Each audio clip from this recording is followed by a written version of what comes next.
It's not really a question, it's more an observation, because Mr Mathews referred to experts and has referred to experts, and I think one thing this global financial debacle has shown is that there are no experts. There's only people, economists and academics with opinions.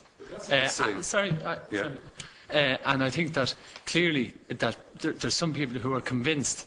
Regan and Watson came in here to give us a report. In that report, they said there was no good advice, or there was very little good advice out there. And of course, even I think it was Patrick Honohan indicated that the advice, contrarians were even late with their opinions. I'm just quoting just recalling what Patrick Honohan said. So I think this, when Mr Mathews refers to experts, I think it has to be very qualified. There are people with opinions and who have trained, but clearly, if all the experts if we were to listen to all the experts, I don't know where we'd be, because they've made bags of it at the moment, and those experts within the economists and financial experts like yourselves from your own profession, they've made bags of it, and they've ultimately they have not put their hands up, and they're unlikely to put their hands up. So that was it's not as much a question, but it's an observation. Important, Chairman. This is very important. The experts who were the experts who were listened to.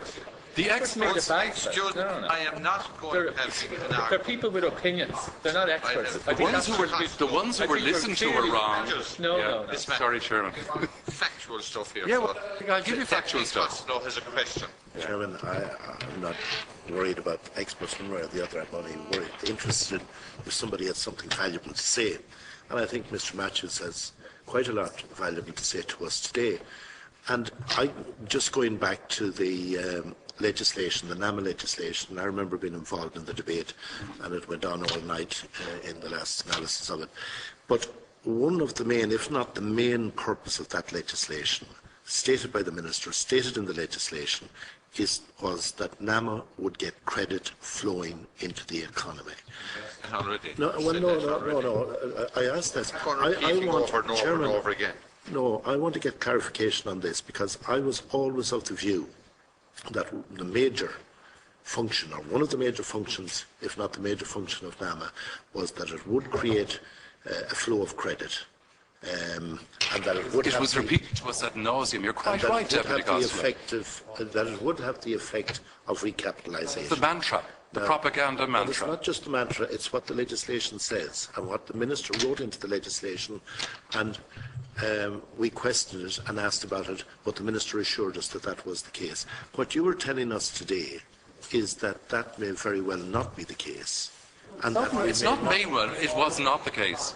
Chairman, this is extremely These are facts. This is extremely important, because I was always of the understanding that once NAMA was in full flow, which it isn't fully yet, that then we would have a flow of credit into the recapitalisation in the banks and a flow of credit to Irish business. So we could go right through the whole NAMA process without getting a flow of credit into Irish business, because the banks wouldn't be properly recapitalised. Is that what you were saying to us today?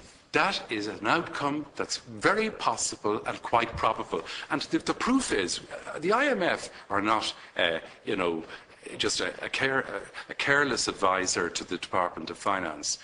They said in March 2009 that they could not see how this point that you're making would happen, that credit and liquidity would improve. And the proof is on the combined balance sheet, which all of you deputies got on the 21st of September, hand-delivered to the Dáil, the Senate, electronically delivered to you all, discussed with Brian Lenihan in person on the 6th of November. This shows that the outflow of deposits in the period January 2009 to June 2009 was at a level of over 32 billion, which showed that there wasn't a hope of the probability of the increase in liquidity and credit arising to the Irish economy. Not a hope. And that was even with state guarantee. Those deposits left the system. And they were shored up by ECB emergency funding and others. They're facts. There's no opinion. And it's very unfair sorry, I'm invited here. It's very unfair of Deputy Andrews to say about experts what he said. Experts who were listened to have let us down. There were lots of experts, or not, I won't say experts, but people with vast experience and qualification who wanted to give. And I, by the way, went to the Department of Finance on the 26th of January 2009. And I said, I have experience in this area. There's going to be loan write-downs of 50 billion across the sector, and I offer you my services humbly, and I assume or presume no seniority in the massive work of reconstruction and recovery. I didn't hear a dicky bird. Deputy Fahey. Consider that an appalling visit.